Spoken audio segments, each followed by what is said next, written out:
Kung retro style 400cc ang pag-usapan, andyan sa pagpipilian natin ang Royal Enfield Guerrilla 450, Triumph Speed 400, CF Moto 450 CLC, yun yung cruiser, at marami pang iba. Pero kung gusto mong kakaiba sa bike meet at kung gusto mong mag-stand out sa crowd dahil sa mala futuristic na hulmahan, mukhang ito na yan. Guys, ito ang bagong Husqvarna Vitpilen 401.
Taong 2020 natin unang nakita sa Philippine market ang Swedish manufacturer na Husqvarna. Halos kaliwat kanan mo nga sila makikita dahil isa to sa mga all-time favorite ng karamihan.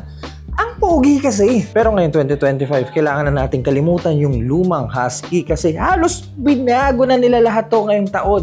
As in, halos lahat. Pagdating sa makina, gumagamit ng bagong 399cc displacement, liquid-cooled 4-stroke double overhead cam single cylinder engine na may lakas na 46 horsepower and 37 Nm of torque. Pamilyar ba kayo sa bagong makina? Kasi ito din ang makina na meron ang bagong KTM 390 na kung tawagin ay LC4C. Wala lang nakasulat dito, sa KTM meron eh. Huwag na kayong magtaka kasi isa lang naman ang KTM at Husqvarna. 13 liters ang fuel tank capacity na may timbang na 154 kilograms at mabibili nyo for 309,000 pesos. Para sa 401 lineup ng Husky, meron dalawang version to.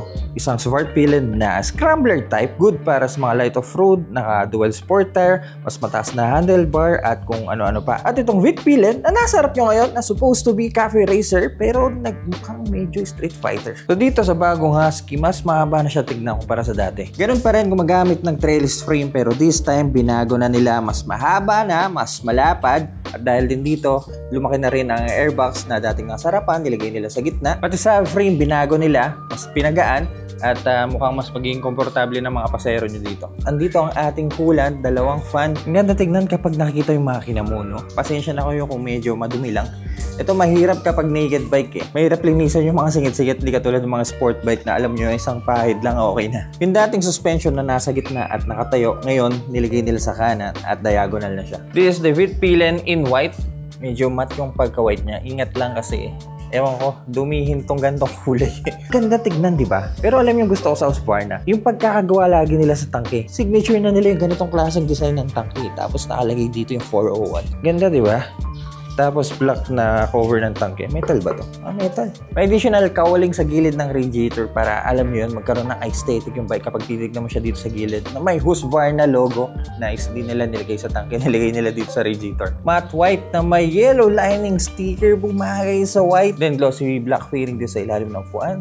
Tapos biglang minimalist na Vitpilen. Hard plastic para sa ating heel guard. At may rubber ang mga foot pegs natin. Then, ganitong klaseng pillion foot pegs. Alam niyo, gusto ko yung itsura niya. May ibang brand na, alam niyo yun, tubo lang. Hindi masyadong ginawa ng design. Dito, attention to details. Hindi basta-basta. Heel guard para sa pasahero niyo. This is plastic, yes. Pero aluminum to.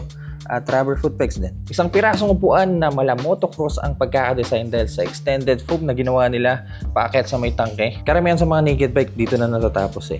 Husqvarna na tinodo nila pataas. Ang gandang klaseng leather ito. And meron tayong hawakan sa likod. Pag i-atras natin yung motor. May nakasulat pa na Vitpilen. Hindi siya flat seat. May onting nakaumbok pa para sa mga pasahero niya. Para sa ating headlight, ganun pa rin. Andito pa din yung ring light. Wala signature na to ng Husky. At kapag bubuksan natin yung motor, yan tsura niya pag na-under na. LED turning light. medyo may kanipisan. Pero ingat lang siguro, medyo duda ako dito pag nasangge. At LED tail light na parang ganun pa rin sa dati. Pero iba na itsura ng rear section nito eh. Mas mahaba na siya, hindi punggok. Yung dati parang putol pa kasi naalala ko dito yung fender. Pero this time, sinabay nila sa kauling ng rear section. Kung meron man akong paborito dito sa motor, yun yung bagong display. Saan ko pakita ko sa inyo. Husqvarna logo sa umpisa. Then boom! Dude, sobrang ganda, napakalinis, napaka-elegante. Parang ang daming nangyayari, no? Ang daming icon, daming numbers, pero maganda sa mata. Okay, anong meron dito? Teka, saan ko umpisahan to? Mga warning icons dito sa upper left. Ano to? Speed control ba to? Traction control at ABS indicator. Meron din tayong speedometer sa gitna, clock, gear indicator, then ang ating tachometer na kakaiba to, nasa gitna rin siya. May ilang info tulad ng battery voltage, trip meter, riding modes, ABS indicator, at traction control. Nice. Also sa gilid, meron tayong pa-curved na linya. Sa kanan ng ating engine temperature, kapag medyo malamig pa yung makina, nakasulat dyan low. Then kapag okay na, sabihin niya dyan, okay. Sa kaliwa naman ang ating fuel indicator na medyo baba na. At may nakasulat na rin kung ilan ang range ng fuel natin. Ito ang ating default display. Para makalikot ang menu, press right sa left handlebar. Ayan, mapupunta tayo dyan. Dude, sobrang ganda ng menu ng bike. Okay, so dito natin simulan. Motorcycle meron dito. Riding modes. Yes, meron tayong dalawang riding modes, ang rain at street. Street ay ang full power ng bike at rain, limitado lang ang engine power kahit anong pigahan nyo pa. Pero doon ang galing oh. Every time na mamimili tayo ng riding mode, meron pang animation. So ano ba? ABS. Yes, I think pwede mong patayin ang rear. Ito tinatawag na super moto mode. Right, so traction control. On and off lang to. Easy shift, ito ang tinatawag na quick shifter. Dito sa motor na to, meron po tayong bi-directional quick shifter. Siyempre, iwan nating nakabukas yan. Favorite yan eh.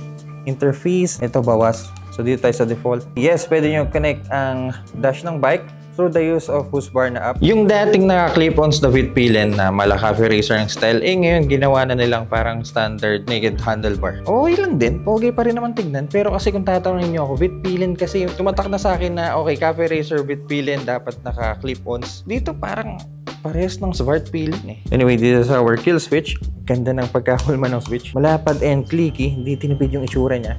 At malaking button for our ignition switch. Ride-by-wire to, hindi po to kable. Para sa ating lever, adjustable po to. Kung gusto nyo mas malapit sa inyo o mas malayo, up to you. And for our mirror, ganito po siya kalaki. Good. Kasi 5 daliri dito eh. Oh. Kaliwang handlebar, meron tayong high beam and passing light as well. Hazard button and arrow for our display. Up and down, back and enter button. Turning switch na malambot. Lambot as in sobrang lambot. At busin. Clutch lever, adjustable din po. Ganito na lang kalambot to dahil sa tulong ng assistant slipper clutch. Meron tayong 43mm WP Apex open cartridge inverted fork dito sa harap. Adjustable ang suspension natin sa harap. Compression dito sa kaliwa at rebound naman sa kanan. Also may rubber tayo dito, paltandaan kung hanggang saan nagdadrop yung suspension nyo. Ganda ng fender natin, no? Retro at futuristic ang datingan. 320mm single round disc. Ganda ng itsura niya. Na ginamitan ng 2-piston bi-brake calipers at syempre hindi mawala ang ABS. For the fit pila, naka 17 inches alloy wheel kayo. Sa sport building kasi may scrambler type kasi yun kaya nakarayos. Dito, naka-alloy tayo. Pero ang ganda ah. Single monoshock suspension sa rear na binago nila ang positioning at adjustable din po ang preload nyo dito. Bagong exhaust, naka-underbelly exhaust. Maliit lang po ang itsura niya. Ayan, nasa ilalim siya. Ewan ko, ang lakas ng dating sa akin ng bagong swing arm. May dalawang allotted na butas para sa mga spools. 280mm single disc na may single piston bi-brake calipers as well. And for the stock tire, eto na. Naka-Michelin kayo dito. Hindi lang basta Michelin dahil naka-Power 6 kayo. It is one of the best tire pagdating sa mga likuan. Yung sa extender ko doon, naka Power 5 yun. Ito ang latest. Dude, naka-stock tire lang sa Husqvarna with pillion. Stock size is 150/60 dito sa likod and 110/70 naman dito sa harap. Mukhang okay na tayo dito sa garahe. Subukan na natin sa daan. Kaya guys, hindi ko na papatagalin pa. Ito ang ating unang upo.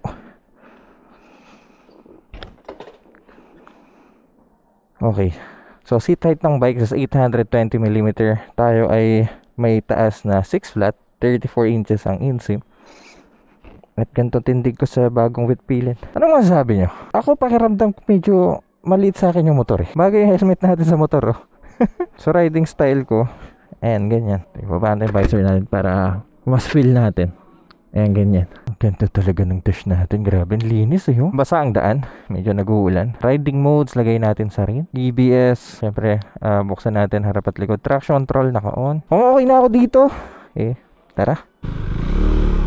Unang piga. Baha agad. There goes the bike. Riding posture natin dito. Medyo mababa ang handlebar natin. Hindi kasing baba tulad dati. Slightly attack position tayo dito sa Whitpilin. Medyo nakalin yung katawan natin. Kumpara sa Swartpilin, obviously mas mataas yung handlebar nun. Kasi scrambler yon. Dito mas mababa, so mas attack position tayo dito. And yung upuan natin, medyo may kanipisan dito sa part na to. Sabi ko kasi inyo, mala motocross style. Pero maganda to kasi madali kong nagigrip yung legs ko sa tangke. Ayan o. Pero masyado lang madulas, walang tongue grips kasi. Mas komportable ako kapag may tongue grips yung motor eh. Especially sa corners na isasampay ko yung legs ko sa tangke. Yung foam na upuan natin, di ganun katigas, di rin naman ganun kalambot, pero makapal. Ayan yung legs natin, medyo bent backwards. Ayun kung nakikita nyo.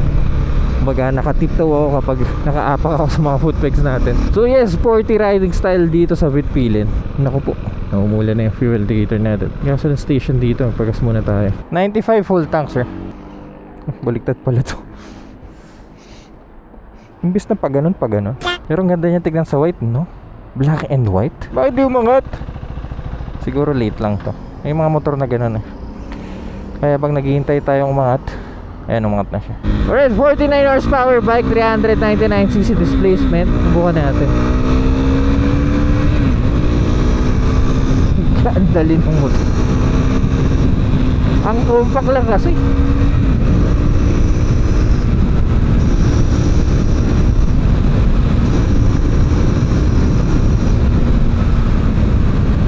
Pansin ko lang sa kanya, from full stop po ng piga mo, may onting ginig. Okay lang yun kasi single cylinder to, given medyo ma-vibrate yung mga gantong classic makina. Pero once na na-reach na yung 4,000 RPM above, medyo linear na yung power niya considering single cylinder lang to. Kasi maganda yung pigaan natin dahil naka ride by wire tayo. Hindi siya wild na pag pinigaan nyo, alam nyo yun, bubulusok ka agad. Ito medyo tame yung response. Kilala ang KTM o Husqvarna pagdating sa mga matotorque na makina. Kaya yung mga pigaan natin, example, overtake tayo. Maning Manila. Dito single cylinder pero kalmado eh. Alam nyo, makahalin tulad ko yung response ng engine. At the same time yung pakiramdam niya, pati yung tunog niya sa mga 2 cylinder nowadays. Tsaka dahil din sa quick shifter, ayan, hayay ang buhay natin. Ang term ng Husqvarna dito easy shift. Madaling salta, quick shifter lang din yon. Dito hindi mo na kailangan pumiga sa clutch once na running na kayo. Bi-directional to, up and down. So for example, nasa 5th gear tayo, bababa ako ng gear, hindi ako pipiga sa clutch. Second gear, third gear, fourth gear, fifth gear. Battery smooth lang din yung pakiramdam kapag kapalit tayo ng gear. May iba quick shifter kasi na alam nyo, nakakasira ng sapatos. 309,000 may quick shifter ka by directional. 400cc, what? When it comes to vibration, given andun siya dahil single cylinder to, pero kagandahan dito, na-lessen siya kumpara sa ibang single cylinder. Yung vibration na meron sa mga 2 cylinder, parang ganun din dito. Parang tingin ko sa dash, ang ganda kasi. Itong mga suspension natin, naka stock setup to, wala pa nagagalaw dito. Adjustable ang presyon sa kaliwa, rebound sa kanan, preload sa likod, 5 clicks each. So madali nyo ma-adjust yan, depende sa timbang nyo, kung nag-aangkas ba kayo, depende sa riding style nyo. Sa ngayon yung riding comfort natin, hindi siya ganun kalambot, di rin ganun katigas. Sakto lang for street use, well para sa akin. Braking natin, subok tayo. Second gear, mga 50 km/h. Front brake. Okay. Medyo hindi siya ganun ka-responsive. Kailangan pang maghintay ng, alam mo yun, sa rear. Hindi ganun ka-responsive yung brake masyado, pero Pag ginamitan mo naman dalawa, okay na eh. Tsaka maikli lang kasi yung wheelbase niya eh, kaya maganda to pang cornering. Pero kung ikaw yung tipo ng tao na mahilig mag off-road, well, mga light off-road, gusto ng mga rugged design na motor, doon naman kayo sa Smart Pilin kasi naka-Rayos yun at naka-dual sport tire. Tsaka mas mataas yung handlebar nun. Yun lang, wala nang pinagkaiba. Yung tatlo lang na yun. Pag-usapan natin yung presyo niya, 309,000 pesos. Alam nyo, pwede na. Loaded na to ah. Oh, namatay yung makina. Loaded na to, ang dami pong pwedeng gawin dito. Unang-una meron kayong riding modes, traction control na on and off. Meron kayong quick shifter, quick shifter up and down. Super moto mode, pwede nyo patayin ang ABS sa likod. Tropa nang ginagawa nito. So para sa akin sulit na to. Pagdating naman sa ating fuel consumption, kumonsumo tayo ng ilan ba to? 22.5 km per liter. Mix riding style yon. Nag-redline man tayo, sobrang bihira lang. Medyo traffic pa yung mga dinaanan ko. Siguro maititipid pa to. What we don't like about the bike, matangkad kasi akong tao, so para sa akin maliit yung pakiramdam ko sa motor. Though lumaki na siya kumpara sa dating Wheatpilin, pero maliit pa rin para sa akin eh. Pero sa mga average Pinoy height pa pwede sa inyo to. 820mm pero hindi siya ganong kataasan. May ipa-flat foot nyo ng maayos yung mga paa nyo sa seg dito. Ano pa ba? Siguro isa na din dahil naka single cylinder lang to. May mga ibang 400cc kasi naka 2 cylinder na. Yung iba pa nga naka 270 degree ang crankshaft. Mas smooth, mas steam, mas maganda tumunog. Siyempre karamihan sa atin makakukuha ng big bag. Gusto yung mga brusque yung tunog, diba? Kasi itong mga ganitong exhaust kahit maglagay ka ng aftermarket, di mo ma-achieve yung tunog na gusto mo talaga sa isang big bike eh. Braking yon siguro kailangan pa ng onting kagat. Medyo mahina pa siya. So this is our review with the new Husky Wheatpilin 401. Guys, kung nabitin kayo sa review na to, huwag kayo mag-alala dahil mag-i-Ilocos tayo gamit ang Wheatpilin. So hindi pa dito matatapos ang ride natin. Mag-i-Ilocos pa tayo, magna-norte tayo. Kaya mga ilang araw ko ding makakapiling tong motor na to. Alright, big thanks to Lucky Mappy, especially sa Motor Ace, dahil sa kanila inasubukan natin ang bagong Wheatpilin. Guys, abangan nyo po yung Ilocos content natin dahil meron tayong giveaway sa video natin doon. Daming tao ngayon dito. Kasi linggo. Alright guys, so kung nakatulong tong video na to, kindly leave a like. At kung mahilig kayo sa mga ganitong content, huwag kayong mag-alala dahil nasa tamang channel kayo. So make sure to press that subscribe button dyan sa baba. Nakatapos lang umulan. Yan, kita nyo naman, puro putik. Pero dito, Patagaytay, medyo maaraw siya. See you po sa Ilocos content.